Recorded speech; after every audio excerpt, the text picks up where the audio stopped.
pada hari kiamat, dalam bab hari kiamat, hari akhirah ini, yang mana hari akhirah ini disebut dengan hari Isab, hari Mujadalah dan sebagainya, maka keluar hukum fiqh hari ini dipanggil perkara-perkara dalam bab perkara ghaib yang mesti kita imani bahawa kita akan berkata-kata dengan Tuhan kita. Di dalam Al-Quran disebut wa kulluhum aniyah yaumal qiyamah farada.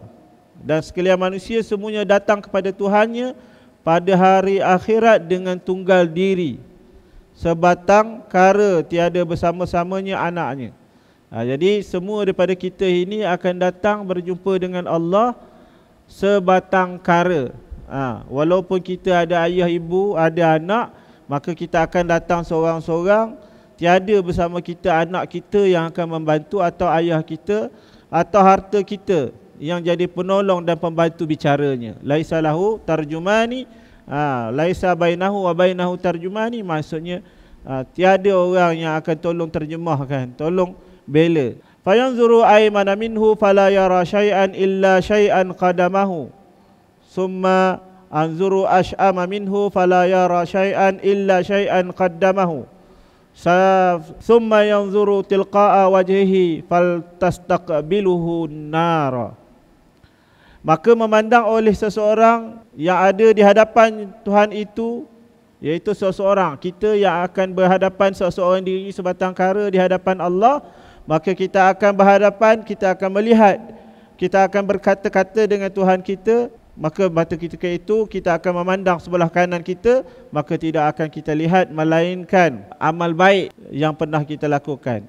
Maka tiada nampak ia akan sesuatu melainkan perkara baik, melainkan sesuatu yang dibawa daripada dunia, daripada amal baik juga, jika amal kebajikan itu dibawa. Kemudian memandang kita ke sebelah kiri pula, daripadanya maka tiada apa, dia kata, tiada apa yang boleh kita pandang yang kita bawa melainkan amal jahat, amal buruk. Ingat firman Allah Ta'ala, wa may ya'mal mithqala dzarratin khairan yarah wa may ya'mal mithqala dzarratin syarran yarah. Barang siapa berbuat baik, sebesar zarah kebaikan pun akan diperlihatkan. Barang siapa yang melakukan kejahatan, amal kejahatan, walau sebesar zarah, dia akan nampak. Masa itu takut.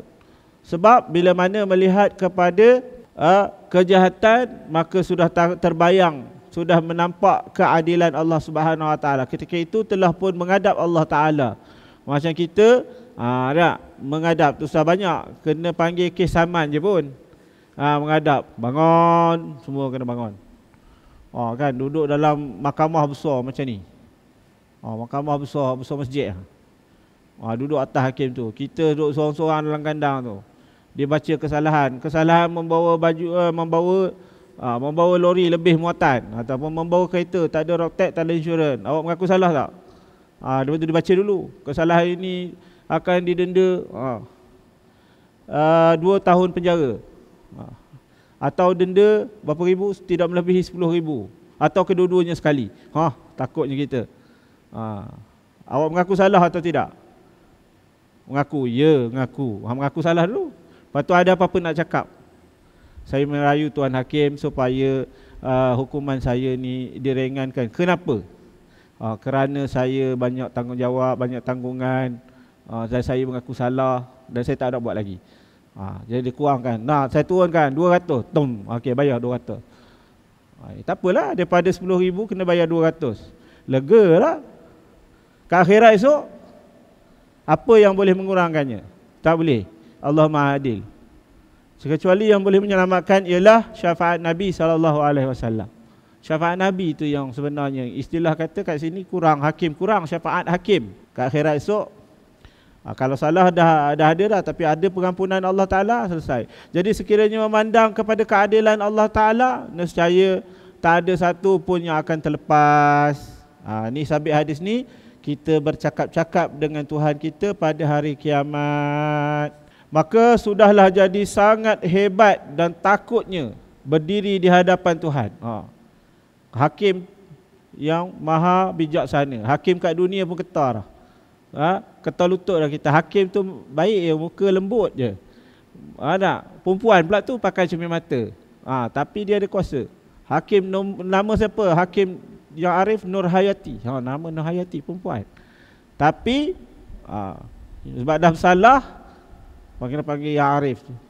Tuan yang Arif, dia kata Tuan Hakim mengaku salah, dah kata lutut, dah manalah cari duit, masuk penjara.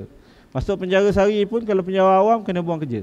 Apa yang mau diperbuat atasnya, menantikan apa yang mau diperbuat ke atasnya, dan apa yang mau ditanya kepadanya. Pada waktu itulah dinampaknya dengan mata kepalanya akan firman Allah. Maka demi sesungguhnya kami tanya akan orang yang dibangkitkan pesuruh Allah kepada mereka. Apakah yang disampaikan oleh pesuruh kami? Adakah dijunjungnya dan diamalkannya? Demi sesungguhnya kami tanya akan sekalian pesuruh kami akan apa-apa yang disampaikan kepada umatnya. Maka demi sesungguhnya kami khabarkan apa yang diperbuatkan mereka itu dengan pengetahuan. Nanti kita bayang nanti firman Allah Ta'ala, fanas'alal ladzina ursila ilaihim falanas'alalnal mursalin. Allah Subhanahu Wa Ta'ala tanya pada pesuruh nabi-nabi yang telah diutuskan, dah sampai ke belum kepada dia ni? Dia tahu tak sebenarnya perkara ni, solat ni wajib, sembahyang ni wajib, ada hukum hakamnya, tak boleh main langgar je. Ni ikut suka hati dia, nak solat, lagi satu solat ikut syariat dia. Duduk tepi dinding, buat apa tu? Solat pakai niat je. Lepas tu orang marah, tak nak dengar. Kalau orang nasihat ikut apa yang dia buat, dia sukalah. Maka dia tanya kepada Allah, dah bagi tahu tak? Dah sampai tak maklumat ni kepada sipulan-sipulan? Nescaya akan dijawab. Ayat Quran tu menjadi hujah bahawa kami telah menyampaikan semuanya. Nabi akan mengatakan bahawa telah menyampaikan, telah sampai segala maklumat, segala arahan, segala peringatan daripada Allah sebut telah disampaikan. Habislah. Macam kita dah ada undang-undang belum? Undang-undang dah sampai? Dah, undang-undang ada. Habislah, tak boleh kata apa dah. Ada tak undang-undang lampu merah tak boleh langgar? Ada, buku undang-undang ada. Habislah, tak boleh kata apa lah, tak boleh kata tak tahu. Yang kata tak tahu ni boleh sebenarnya, ada dalam kitab fiqh disyarahkan. Macam mana? Sekiranya dia duduk kat pulau tu, tak sampai, semua tak sampai. Al-Quran tak sampai, ustaz tak ada, sekolah tak ada, dia duduk seorang-seorang dekat dalam gua tu, dekat pulau tu. Siapa-siapa pun tak sampai kat dia dan dia pun tak tahu apa. Maka boleh dia kata dia jahil. Adapun sekiranya duduk tengah-tengah bandar, sekolah 25 buah, sekolah pemahat tahfiz je 7-8 buah. Sekarang ni banyak. Mengaji kitab je semua masjid, maghrib-maghrib ada je, subuh ada, kuliah duha lagi. Ustaz-ustaz pun ramai. Sebelah rumah dia pun rumah Pak Imam. Tak pergi tanya bawa kitab. Kedai buku pun banyak. Dia pula pandai baca. Kelulus apa? PhD. Tiba-tiba tolak perkara yang berkaitan dengan ketetapan Allah Subhanahu Wa Taala. Dengan lafaz-lafaz sindiran dan sebagainya. Dia tolak apa-apa yang datang daripada Allah. Tolak. Sama ada tolak itu dengan kata dia atau i'tiqad hati dia. Maka nanti akan jawab di hadapan Allah Subhanahu Wa Taala. Semua Allah akan tanya. Kalau tak boleh jawab, bersedia untuk menghadap di hadapan dia, terbuka api neraka. Namun begitu, difirmankan di dalam Al-Quran, dan artinya pada hari kiamat itu, yauma yajma'ullahu ar-rasul fayaqulu madza ujibtum qalu la ilma lana innaka anta allamul ghuyub. Terbayang dah ayat Al-Quran tu. Namun begitu rasul-rasul pun tak berani cakap pada ketika itu dalam Al-Quran. Punya takutnya rasul sendiri, nabi-nabi yang diutuskan sendiri dalam Al-Quran disebut, artinya pada hari dihimpunkan rasul, maka fayaqulu madza ujibtum. Maka nanti rasul itu ditanya apa yang kamu akan jawab. Rasul tu akan jawab, rasul-rasul akan jawab macam ni. Qalu la ilma lana innaka anta allamul ghuyub. Takutnya rasul dia tak cakap direct macam tadi. Dia cakap dah tuanku. Dah ya Allah, aku dah bagi tahu dah. Tak sanggup nak bagi tahu. Dia kata nanti rasul sendiri pun takut. Mereka akan menjawab, maza ujibtum, tiada kami tahu melainkan engkau yang lebih mengetahui. Tengok bahasa Nabi, bahasa rasul-rasul. Betapa tawaduk, bahasa takut, betapa takwanya nabi-nabi yang diutuskan, rasul-rasul yang telah diutuskan. Gaya bahasa yang erti menunjukkan betapa takutnya mereka, betapa takwanya mereka. Mereka akan menjawab begitu. Walaupun sebenarnya para nabi dan rasul tak ada satu pun yang disembunyikan. Bahkan wa ma yantiqu anil hawa. Bahkan dalam Al-Quran disebut yauma akmaltu lakum dinakum. Hari ini dah sempurna bagi kamu. Allah sendiri menyebut. Allah sendiri telah merekodkan dalam Al-Quran, pada hari ini aku sempurnakan bagi kamu agama kamu. Yauma akmaltu lakum dinakum wa atmamtu alaikum ni'mati wa raditu lakumul Islam madina. Dalam Al-Quran disebut. Allah Subhanahu Wa Taala sebut begitu, pada hari ini aku sempurnakan bagi kamu. Bagi kamu. Agama apa? Agama Islam. Wa atmamtu alaikum ni'mati. Dan aku sempurnakan nikmatku kepadamu, iaitu nikmat iman, nikmat Islam, nikmat ihsan. Sempurna di atas jalan Islam sebagai cara hidup. Wa raditu lakumul Islam madina. Dan Allah kata aku redha Islam ni sebagai agama, yang sebagai pegangan, sebagai i'tiqad, sebagai jalan hidup, sempurna lagi menyempurnakan. Namun begitu, nabi-nabi Allah dah sebut dalam Quran. Rasulullah sendiri kata aku telah sempurnakan, kamu dah sempurna. Dah sempurna dah. Artinya nabi telah sampaikan dengan sempurna, sebab Allah telah mengiktirafnya. Tapi di akhirat nanti nabi-nabi betapa takut mereka akan jawab qalu la ilma lana innaka antal allamul ghuyub. Ya Allah, ya Tuhanku, tiada pengetahuan bagi kami melainkan Engkau yang lebih mengetahui. Betapa hebatnya kita hari ini terus mendabik dada. Aku paling pandai. Aku dah tahu semua. Sombong. Ini menunjukkan betapa tawaduk, betapa khuduk, betapa takutnya, betapa kehambaannya Nabi SAW, nabi-nabi ridwanullah alaihim ajma'in, di dalam melaksanakan tugas dan tanggungjawab yang telah diberikan kepada mereka. Sebab apa? Kerana sangat hebatnya di hadapan mereka itu akan Tuhannya. Ditulis juga di sini.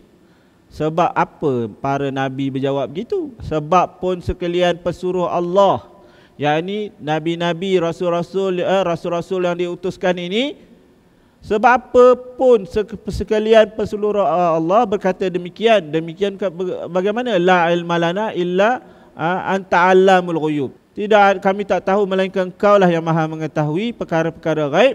Kerana sangat hebat di hati mereka akan Tuhannya. Jangan kita kata Nabi pun tak tahu. Bukan, salah. Lalu Nabi pun tak buat tuduhan, Nabi pun tak buat kerja. Ada juga yang dia tak tahu. Tu dia cakap dia tak tahu. Bukan. Itu tidak tepat dengan kemuliaan nabi-nabi yang telah, rasul-rasul yang telah diutuskan. Tak tepat. Bila jumpa ayat-ayat yang begitu, kena meletakkan bertepatan dengan kesempurnaan rasul-rasul yang telah diutuskan. Banyak juga perkara-perkara lain, seperti contoh Nabi Ayub yang dituduh sampai tinggal tulang. Tak betul. Memang Nabi Ayub sakit, tapi tak sampai makhluk lari daripada dia. Tidak kena dengan kemuliaan Nabi. Memang sakit, tapi tak sampai manusia meninggalkan atau lari daripada Nabi dengan sebab sakit dia itu. Itu tidak kena dengan kemuliaan Nabi. Contoh, Nabi Muhammad SAW pernah buang kecil berdiri. Tak boleh kita kata Nabi pun kecil berdiri juga. Tidak. Itu sebenarnya pada ketika itu sekali dalam waktu malam. Waktu tu bawah tu banyak sampah, tempat sampah. Itu. Jadi sebab apa? Dalil yang lain. Nabi SAW, isteri dia menyatakan bahawa tak pernah Nabi buang kecil berdiri. Isteri sendiri pun tak pernah nampak. Jadi itu kemuliaan Nabi SAW. Berbeza dengan versi-versi macam Satanic Verses oleh Salman Al-Rushdie yang menulis tentang keburukan. Dalam penulisan-penulisan tu mempeleceh ataupun memperburuk-burukkan Nabi SAW, isteri-isteri Nabi SAW. Begitu juga sahabat-sahabat ridwanullah alaihim ajma'in. Utamanya Sayyidina Abu Bakar, Omar, Osman dan Ali ridwanullah alaihim ajma'in. Sebab apa? Sebab Nabi SAW ni diutus oleh Allah sempurna untuk melaksanakan tugas dan tanggungjawab kenabian. Lalu berkata mereka itu demikian padahal mereka tahu akan semua apa yang diperbuatnya di dunia. Tetapi dengan sebab sudah jadi keliar akal, mereka oleh sebab takut. Dalam ni disebut ulama, sebenarnya padahal mereka itu tahu, sedangkan kenapa Nabi-Nabi cakap la ilma lana, kami tak tahu, illa anta, melainkan anta alamul ghuyub, engkau lah yang maha tahu. Kenapa? Kerana sudah jadi clear akal mereka. Clear ni maksudnya apa? Takut. Oleh sebab takut, sudahlah tidak tahu mereka itu menjawab apa yang pertanyaan Tuhannya itu. Jadi gementar, gemuruh semua ada. Takut, kemuncak dia takut. Sebelum sampai takut tu dia gigil dulu, gementar, guruh. Itu para nabi, apatah lagi kita yang jauh daripada amal keimanan Nabi ni iman yang kamil. Kita ni tak tahu iman yang mana. Kalau iman yang selamat iaitu iman mutmainnah. Irji'i ila rabbiki radiyatan murdiyah. Sebelum tu iman dipanggil dalam tingkat iman mutmainnah tu awal sekali ialah iman daripada jiwa yang amarah, mulhamah, yang paling teruk tak suka kepada kebaikan dan suka kepada kejahatan. Ada satu lagi dia dah berubah dah, nombor 2 tu. Tapi senang-senang je jatuh kepada keburukan. Yang satu lagi tu masih lagi 50-50. Kita ni kita berada di mana? Bila-bila masa kejap kan, bila tengok handset, lama pula tengok handset. Bila kita suka, kita ikut. Walaupun benda tu salah. Walau kita tak suka, benda tu tak kena pada jiwa kita, walaupun benda itu betul, maka kita tak akan suka. Ada satu lagi jiwa yang tenang. Jadi Rasul jiwa yang kamil, yang ke atas sekali, yang kamil, tingkat yang ketujuh, yang sempurna. Itu pun ketar, itu pun gementar. Bila disebut nama Tuhan mereka, gementar sampai berjawab gitu dalam Al-Quran. Jadi apatah lagi kita yang akan berhadapan dengan Tuhan kita. Sebab itu kata Imam Ghazali, hai manusia yang miskin daripada bekal akhirat. Siapa? Kita lah. Yang miskin artinya yang tak apa-apa kerana, yang miskin, yang kurang bekal, yang tak cukup amal.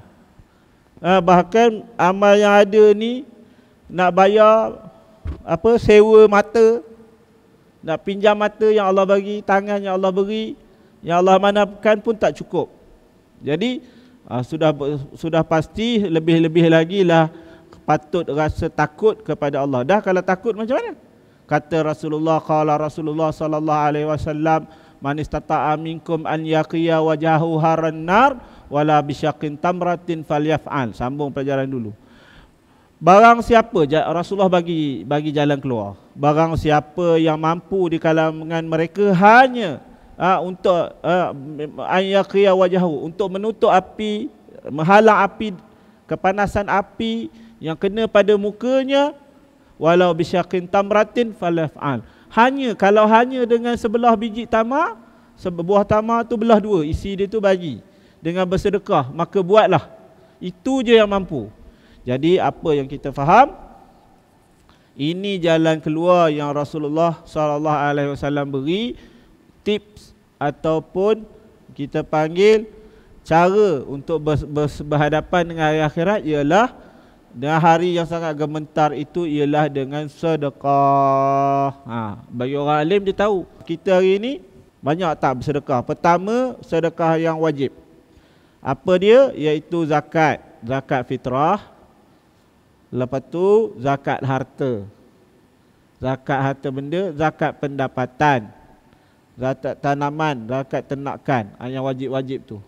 Itu pemberian yang wajib kita beri. Bukan hak kita, hak orang lain, tapi duduk dekat kita. Hak tu hak orang, tapi Allah bagi letak kat kita.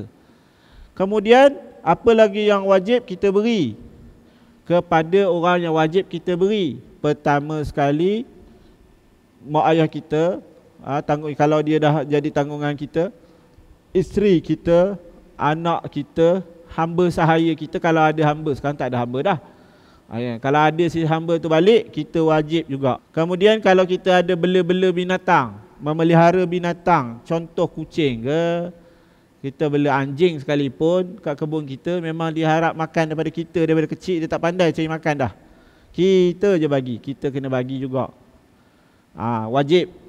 Lepas tu tambah lagi dengan amal sunat. Sebab yang wajib tu modal, lepas tu yang sunat tu keuntungan. Yang wajib tu kita buat, kita tambah yang sunat. Sunat tu yang untung. Wajib tu memang kena buat. Kalau tak buat tak ada modal, memang tak ada untung. Tak buat yang tu memang kena raka dah. Tapi kalau tak buat yang tambah-tambahan, mana nak dapat untung? Balik modal je. Siapa yang nak berniaga balik modal? Pergi bawa 100, pagi 10 bungkus nasi lemak, bawa balik 100 juga. Jual modal RM1 satu, jual pun RM1 satu. Kalau modal 50 sen tak apalah. Modal RM50 bawa balik 100 sebab jual RM1 satu.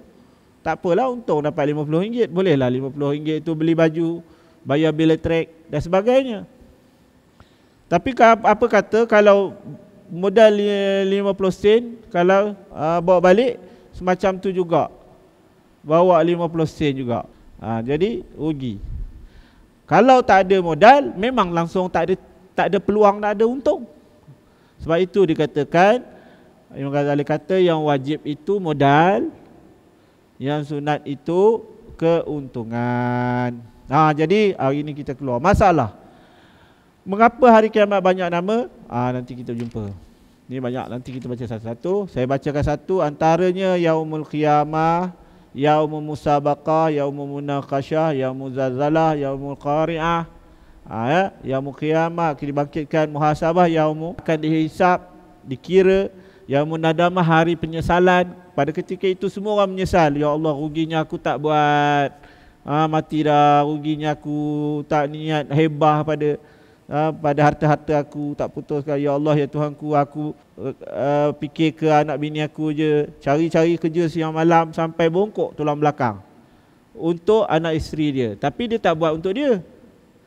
Macam mana? Dah memanglah cari untuk anak isteri. Ya, kalau kata ulama, sebelum kita mati cepat putuskan. Macam mana? Wasiat siap-siap, hebah siap-siap, kita beri siap-siap. Jadi dalam usaha kita tu kita dah beri, dan kita niatkan untuk akhirat, dapatlah pahala kita. Kalau tidak, dia jadi dapat ke dia je lah.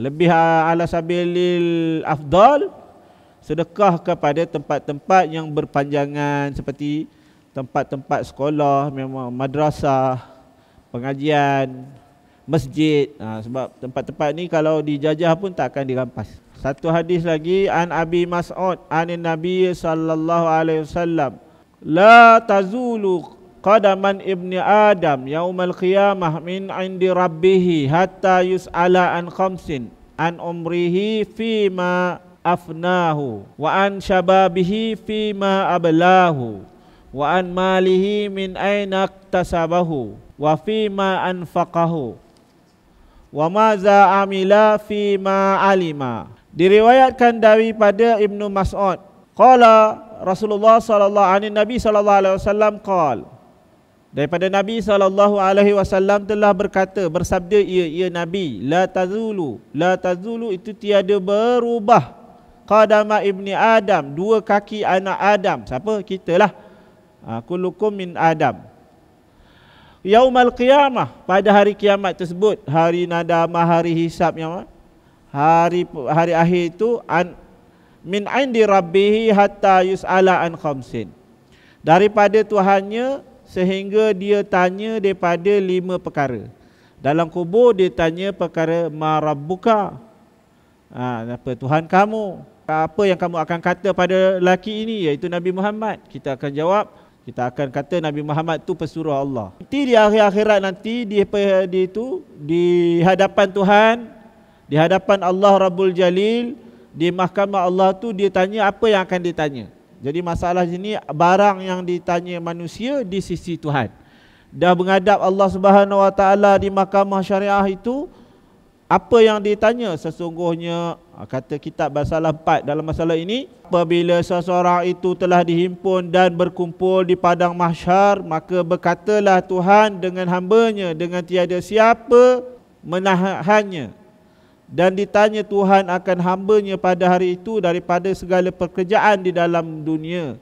Maka di dalam hadis ini tersebut barang yang ditanya ke atas hambanya itu, iaitu sebagai hadis yang dikeluarkan oleh Abu Isa At-Tirmizi daripada Ibnu Mas'ud daripada Nabi SAW telah berkata, tidak hilanglah, tidak bergerak kaki Ibnu Adam itu melainkan ditanya kepada dia 5 perkara. Pertama, an umrihi fima afnahu. Pertamanya umur, ke mana difanakan, ke mana dihancurkan, dihabiskan. Fana, kalau fana ni musnah, maksudnya dihabiskan. Umur kita ni dihabiskan ke mana? Sepanjang umur kita, daripada kita mumayyiz tu, daripada mukallaf akil baligh tu, sampailah kita ingat masih lagi mukallaf juga. Kalau sampai kita dah lupa tu, tak dah termasuk. Kadang-kadang orang kan bila dah nak meninggal tu, kadang dia dah tak ingat dah, dia dah nyanyuk. Sebelum dia nyanyuk tu tak, selepas masa dia dah nyanyuk tu tak, sebelum tu akan ditanya. Kadang-kadang anak marah ayah, ayah semayang, nanti mati lah. Tak ada dah sebenarnya. Sebenarnya waktu tu, waktu kita pula nak berbakti kepada ibu atau ayah kita, kita kena tengok dia.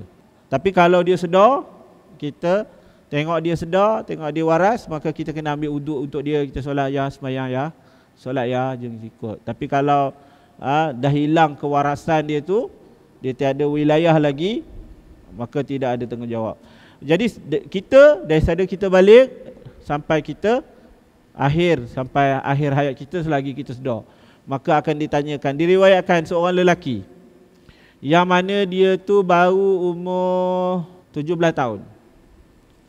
17 tahun dia meninggal dunia, kemudian dikebumikan.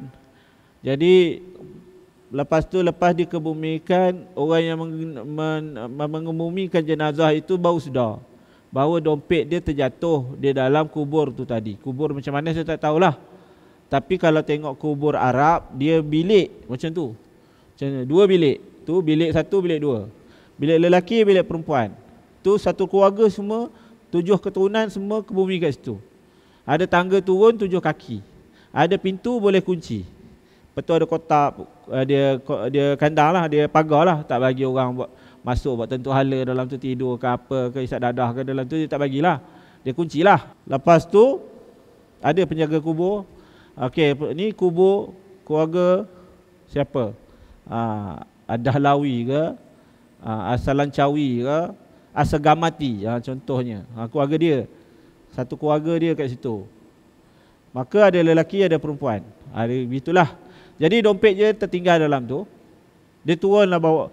Malam tu tak boleh kena turun juga. Ada riwayat menyatakan dalam liang lahat dia gali balik semula. Tapi kalau tengok kisah tu di Arab, dia boleh jadi macam itulah. Buka lah balik, masuk turun bawah. Turun bawah cari balik dompet, nampak jenazah tadi, lelaki tadi, tengok-tengok mata dia nak tercabut keluar dah. Muka biru habis semua. Kapan pun habis. Nampak macam kesan-kesan kena himpit, kena pukul, kena seksa dan sebagainya. Kena belit dengan ular, nampak ada kesan. Jadi matanya sampai nak terkeluar, nak tersembul keluar. Macam mata ikan kena picit, terkeluar biji mata. Terkejutlah.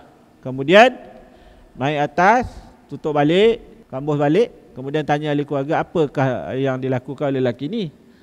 Kata dia, dia seorang lelaki yang pemuda, baru 17 tahun.